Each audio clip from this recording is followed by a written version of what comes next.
নমস্কার বন্ধুরা, মেনকা রান্না করে আপনাদের সবাইকে স্বাগত জানাই। তো বন্ধুরা, আমি আবার একটা রেসিপি নিয়ে চলেছি, এঁচোড়ের ডাল।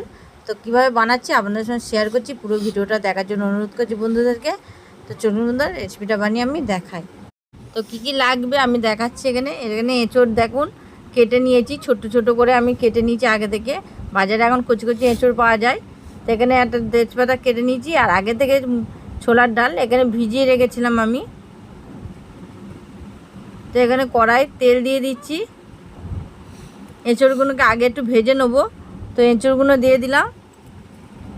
এই খেতে খুবই সুন্দর লাগে আর খুবই ভালো হয়েছিল, টেস্ট হয়েছিল দারুণ। তো আপনারা এইভাবে বানিয়ে দেখবেন, এঁচড় দিয়ে, একদম কচি এঁচড় দিয়ে বানিয়ে দেখবেন।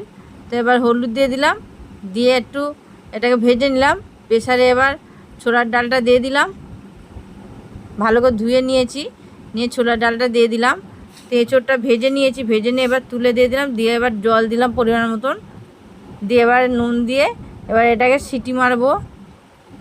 3টে সিটি মারার জন্য রেখে দিলাম, হয়ে গেছে। আর এখানে আমি কড়াই ফোড়ন দিচ্ছি, শুকনো লঙ্কা, তেজপাতা আর একটু সাদা জিরে ফোড়নে দিলাম, দিয়ে পেঁয়াজ দিয়ে দিলাম। একটা পেঁয়াজ মিহি করে কুচিয়ে নিয়েছিলাম, নিয়ে এবার পেঁয়াজটাকে একটু ভেজে নিতে হবে ভালো করে। তো এইভাবে ভেজে নিচ্ছি পেঁয়াজটাকে। আর আমি মশলাপাতি খুব কম দিই, তেল মশলা খাওয়া খুবই উপকার নয়। তো এটা আমি তেল মশলাটা কম দিয়েই করি, আমার সব রেসিপিতেই তেল মশলাটা একটু কম আছে, কারণ আমি বেশি তেল মশলা দিতে পছন্দ করি না। তো এখানে পেঁয়াজটা ভাজা গেছে, কম আছে। এখানে এবার টমেটো দিয়ে দিয়েছি, দিয়ে ভালো করে টমেটোটা এবার এভাবে গলিয়ে দিচ্ছি। আঁচটা কমিয়ে রান্না করলে এতে ভালো হয়, পুড়েও যায় না। তো সামান্য একটু জল দিয়ে দিচ্ছিলাম, দিয়ে মশলাটা কষে নিয়েছিলাম, নিয়ে এবার আদা রসুন দিয়ে দিচ্ছি। একটু আদা রসুন বাটা দিয়ে দিলাম, দিয়ে আবার কিছুক্ষণ কষে নিচ্ছি।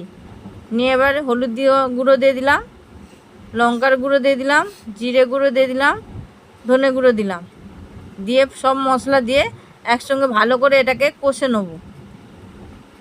যদি আপনারা ভাবেন যে এখানে জল লাগবে, তো সামান্য জল দিয়ে এটাকে কষে নিতে পারেন, এতে মশলাটা ভালো কষা হবে। তো আমি এখানে সামান্য জল দিয়ে এটাকে আবার কষে নিচ্ছি।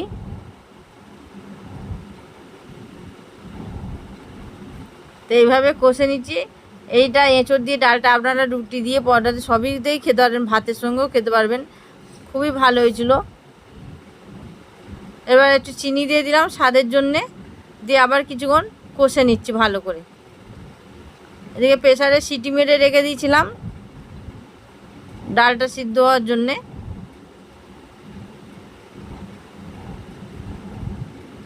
তো দেখুন টমেটোগুলো গলে গেছে,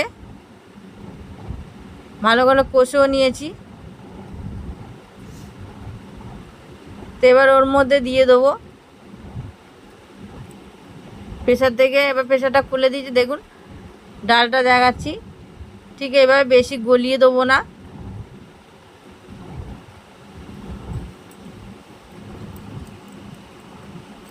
তো আমি ডালটা ঢেলে দিলাম, এঁচোড়টা দেখুন গলিয়ে দেখাচ্ছি, একদম এইভাবে হবে, খুব বেশি গলে যাবে না, খুব বেশি নরমও হবে না। তো দিয়ে ভালো করে আবার নাড়াচাড়া করে নিচ্ছি।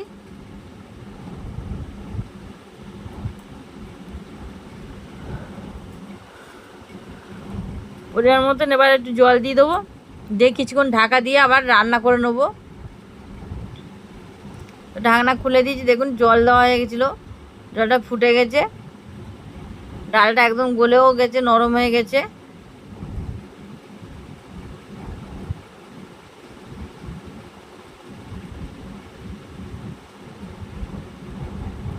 তো এবার গরম মশলার গুঁড়ো দিয়ে দিলাম, যেহেতু ডালটা হয়ে গেছে ওই জন্য গরম মশলা গুঁড়ো দিয়ে দিলাম। নুন মিষ্টিটা আপনারা একটু দেখে নেবেন। তো এবার হয়ে গেছে, এবার আমি নামিয়ে নেবো এটাকে।